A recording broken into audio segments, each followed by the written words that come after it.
طوفان نوح علیہ السلام میں ہلاک ہونے والوں میں نوح کا بیٹا کنعان اور اہلیہ وائلہ بھی شامل تھے۔ کنعان نوح علیہ السلام کے سامنے تو اپنے ایمان کا اظہار کرتا تھا لیکن پیٹھ پیچھے مکر جاتا۔ دراصل وہ ایک منافق تھا۔ جب طوفان نوح علیہ السلام کی صورت اللہ کا عذاب اترا تو کنعان کشتی سے باہر ایک کنارے پر کھڑا تھا۔ نوح علیہ السلام کی پکار پر اس نے کشتی میں بیٹھنے سے انکار کر دیا اور جواب دیا کہ میں ابھی کسی پہاڑ کی پناہ لوں گا جو مجھے پانی سے بچا لے گا۔ نوح بولے، آج کے دن عذاب الہی سے کوئی بچانے والا نہیں، صرف وہی بچ سکتا ہے جس پر اللہ نے رحم فرما دیا ہو۔ اسی دوران نوح علیہ السلام اور ان کے بیٹے کنعان کے درمیان پانی کی ایک بلند لہر حائل ہو گئی۔ بیٹے کو طوفان کی نظر ہوتے دیکھا تو پدری محبت جاگ اٹھی۔ حضرت نوح علیہ السلام نے بارگاہ الہی میں دعا کی، اے میرے رب، میرا بیٹا بھی تو میرے گھر والوں میں سے ہے اور تو نے مجھ سے میری اور میرے گھر والوں کی نجات کا وعدہ فرمایا ہے۔ جواب میں اللہ تعالیٰ نے فرمایا، اے نوح، تیرا بیٹا تیرے گھر والوں یعنی اہل ایمان میں شامل گھر والوں میں سے ہرگز نہیں، اس کا عمل درست نہیں ہے کیونکہ وہ بیٹا حقیقت میں کافر تھا، لہٰذا ایسے شخص کی سفارش نہ کرو جس کا تمہیں علم نہیں۔ یہ سن کر آپ علیہ السلام نے عاجزی اختیار کرتے ہوئے عرض کی، اے میرے رب، میں اس بات سے تیری پناہ چاہتا ہوں کہ تجھ سے وہ چیز مانگوں جس کے بارے میں مجھے یہ علم نہیں کہ اس کا حصول حکمت کے تقاضے کے مطابق ہے یا نہیں، اور اگر تو نے میرے اس سوال پر میری مغفرت نہ فرمائی اور میری عرض قبول فرما کر میرے اوپر رحم نہ فرمایا تو میرا شمار بھی نقصان اٹھانے والوں میں سے ہو جائے گا۔ حضرت نوح علیہ السلام کشتی پر سوار ہو گئے اور کشتی طوفانی موجوں کے تھپیڑوں سے ٹکراتی ہوئی برابر چلتی جا رہی تھی۔ حضرت نوح علیہ السلام جب چاہتے کشتی چلے تو بس بسم اللہ فرماتے کشتی چلنے لگتی، اور جب چاہتے تھے کہ ٹھہر جائے تو بسم اللہ فرماتے کشتی ٹھہر جاتی تھی۔ اس دوران لگاتار 40 روز تک زبردست بارش برستی رہی۔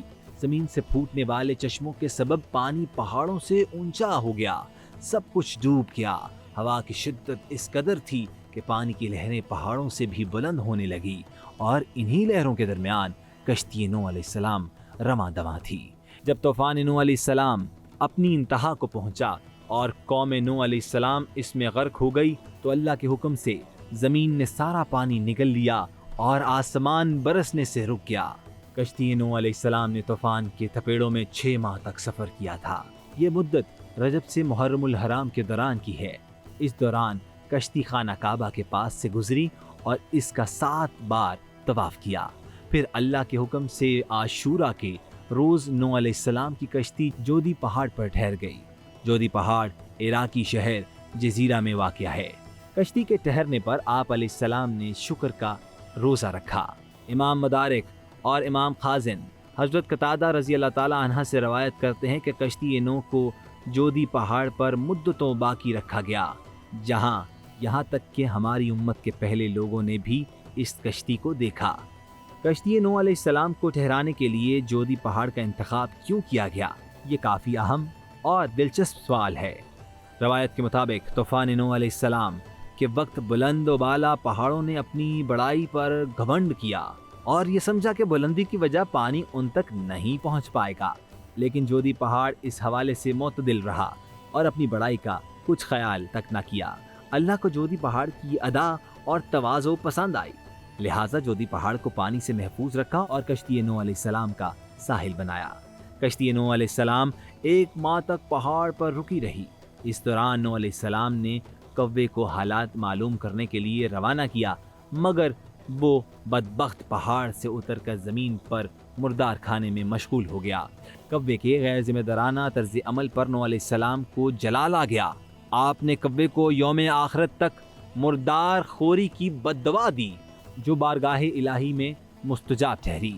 کوے کے بعد نوح علیہ السلام نے کبوتر کو حالات کا جائزہ لینے اور پانی کی کیفیت معلوم کرنے کے لیے بھیجا۔ کبوتر زمین پر آیا تو اس وقت زمین پر اتنا ہی پانی تھا جتنی کہ کبوتر کے پیروں پر سرخی ہے۔ کبوتر اپنی آمد کے ثبوت میں زیتون کا ایک پتا لے کر واپس آ گیا۔